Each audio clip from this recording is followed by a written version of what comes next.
4월 20일 오늘의 말씀은 누가복음 24장 1절에서 12절입니다. 안식 후 첫날 새벽에 이 여자들이 그 준비한 향품을 가지고 무덤에 가서 돌이 무덤에서 굴려 옮겨진 것을 보고 들어가니 주 예수의 시체가 보이지 아니하더라. 이로 인하여 근심할 때에 문득 찬란한 옷을 입은 두 사람이 곁에 섰는지라. 여자들이 두려워 얼굴을 땅에 대니 두 사람이 이르되 어찌하여 살아있는 자를 죽은 자 가운데서 찾느냐. 여기 계시지 않고 살아나셨느니라. 갈릴리에 계실 때에 너희에게 어떻게 말씀하셨는지를 기억하라. 이러시기를 인자가 죄인의 손에 넘겨져 십자가에 못 박히고 제3일에 다시 살아나야 하리라 하셨느니라 한데, 그들이 예수의 말씀을 기억하고 무덤에서 돌아가 이 모든 것을 11사도와 다른 모든 이에게 알리니 이 여자들은 막달라 마리아와 요한나와 야고보의 모친 마리아와 또 그들과 함께한 다른 여자들도 이것을 사도들에게 알리니라. 사도들은 그들의 말이 흩어난 듯이 들려 믿지 아니하나 베드로는 일어나 무덤에 달려가서 구부려 들여다보니 세마포만 보이는지라. 그 된 일을 놀랍게 여기며 집으로 돌아가니라. 아멘.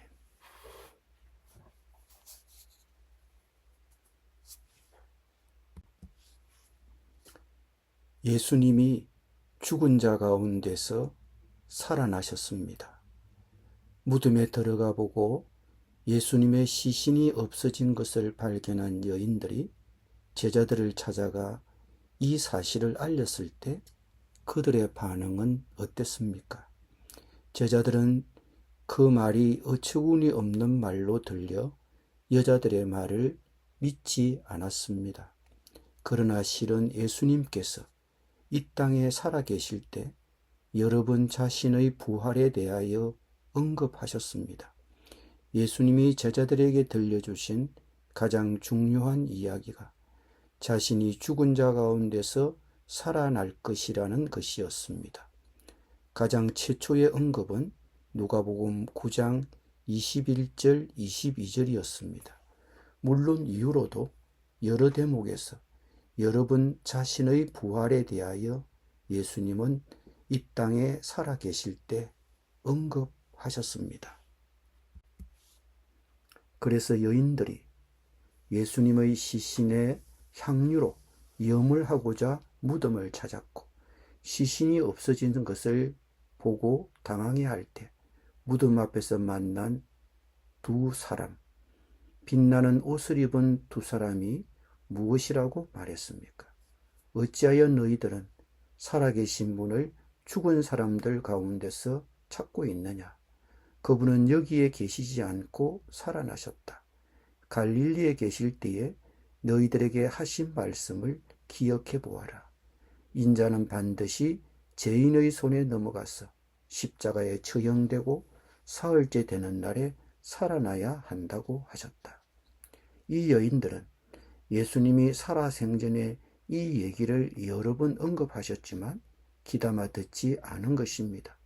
아무도 귀담아 들은 사람이 없었습니다. 심지어 제자들조차도 기억을 하지 못하니 어리둥절했고 예수님이 살아나셨다는 사실 앞에 놀란 것은 어쩌면 당연한 것입니다.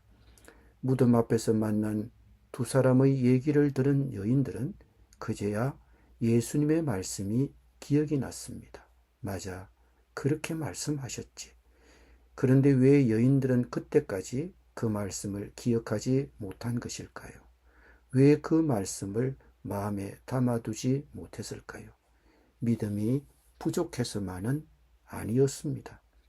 산 사람이 완전히 죽었다가 다시 살아난다는 것, 부활한다는 것은 감히 상상할 수조차 없었던 일이기 때문입니다. 그러니 그런 기대를 할 수가 없었던 것입니다. 물론 예수님을 따라다녔던 제자들도 마찬가지였습니다. 예수님이 생전에 하셨던 말씀을 기억하고 제자들을 찾아가 이 소식을 알렸을 때 제자들은 어처구니 없이 받아들였습니다. 여자들의 말을 믿지 않았습니다. 모든 제자들이 반신반의하고 있을 때 베드로만은 일어나 무덤으로 달려갔습니다. 가보았더니 역시 시신을 쌌던 첩만 있을 뿐 무덤 안은 비어 있었습니다. 그런데 무덤 안을 살펴본 베드로는 이상한 생각이 들었습니다. 만약 어떤 사람이 시신을 옮겼다면 시신을 덮은 천을 벗기고 알몸으로 가져가지는 않았을 것이기 때문입니다. 요한복음에서는 이 장면을 이렇게 기록하고 있습니다. 베드로와 그 다른 제자가 나와서 무덤으로 갔다. 둘이 함께 뛰었는데 그 다른 제자가 베드로보다 빨리 달려서 먼저 무덤에 이르렀다. 그런데 그는 몸을 굽혀 삼배가 놓여 있는 것을 보았으나 안으로 들어가지는 않았다. 시몬 베드로도 그를 뒤따라왔다. 그가 무덤 안으로 들어가 보니 삼배가 놓여 있었고 예수의 머리를 싸맸던 수건은 그 삼배와 함께 놓여 있지 않고 한 곳에 따로 객혀 있었다. 그제서야 먼저 무덤에 다다른 그 다른 제자도 들어가서 보고 믿었다. 아직도 그들은 예수께서 죽은 사람들 가운데서 반드시 살아나야 한다는 성경 말씀을 깨닫지 못하였다. 그래서 제자들은 자기들이 있던 곳으로 다시 돌아갔다. 제자들은 무덤을 찾아가서 보고 믿었지만 이 엄청난 부활 사건의 의미를 잘 깨닫지 못했습니다. 실은 예수님의 이 부활 사건은 한 개인의 사건으로만 끝나지 않는 일입니다.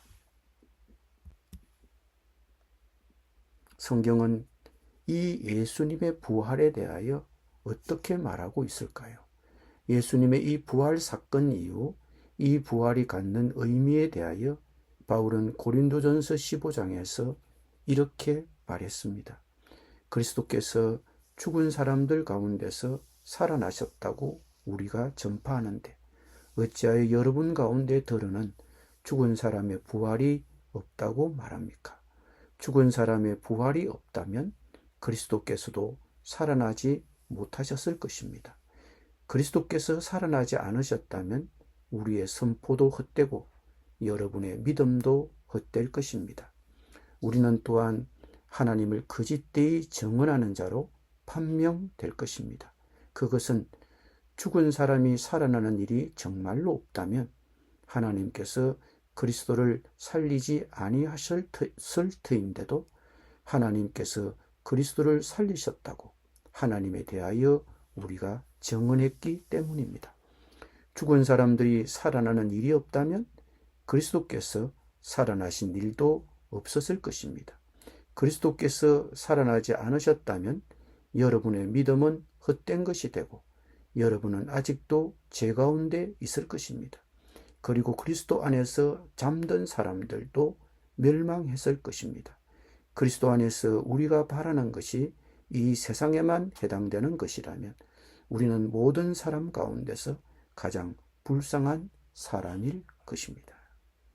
여러분, 예수님의 부활은 예수님의 이 땅에 오심과 죄를 위해 죽으심과 그분의 부활을 믿는 우리의 부활도 의미합니다.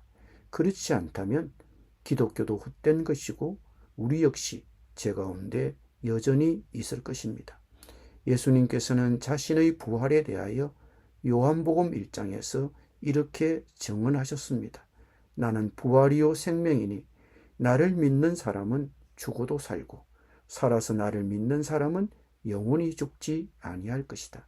네가 이것을 믿느냐? 예수님에게 벌어진 부활 사건은 예수님 한 분만으로 끝나는 사건이 아닙니다. 그것은 단지 첫 번째 부활일 뿐입니다.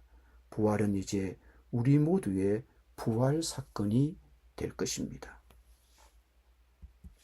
기도드립니다. 부활하셔서 부활의 첫 열매가 되신 주님, 성경에 기록된 것처럼 우리도 예수님의 이 땅에 오심과 죄를 위해 죽으심과 부활을 믿습니다. 그러므로 우리의 부활도 믿고 받아들입니다. 예수님의 이름으로 기도드립니다. 아멘.